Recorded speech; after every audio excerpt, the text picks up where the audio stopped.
तो क्या बताते हैं परमात्मा कि इस सतनाम के एक सिमरन की कितनी कीमत है। होय होय। सतनाम पालड़ रंग होरी हो। तराजू के तखड़ी के एक पलड़े में सतनाम के एक सुमरण की कीमत रख दो और दूसरे में पृथ्वी लोक की पूरी कीमत, स्वर्ग लोक की कीमत और पाताल लोक की कीमत, ये तो पासंग है।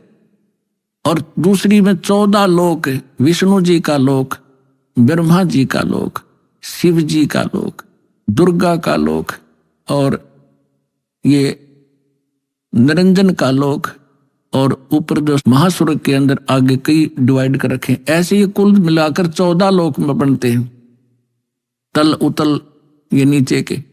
परमात्मा कहते हैं 14 के 14 लोकों की कीमत दूसरे पलड़े में रख दो। एक पलड़े में सतनाम की एक वैल्यू और उधर 14 लोक चढ़ावे राम रंग होरी हो।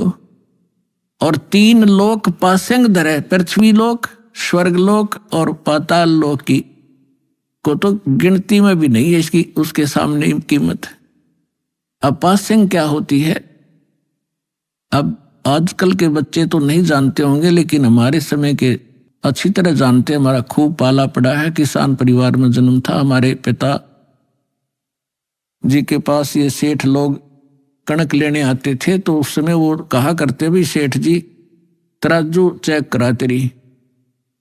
वो चेक कराता था, उसमें कुछ एरर होती तो उसको ठीक करने के लिए उसी जैसे गेहूं तोल रहे हैं, गेहूं से थोड़े से कणक लिया और दूसरे पलड़े में डाल दी जाती है। वो पासिंग ठीक करने के लिए, पासिंग माने एरर, उसके लिए वो कणक रख दी जाती है, उधर ही बट्टे रख दिए जाते हैं, दूसरी साइड पलड़े से फिर कणक तोली जाती है।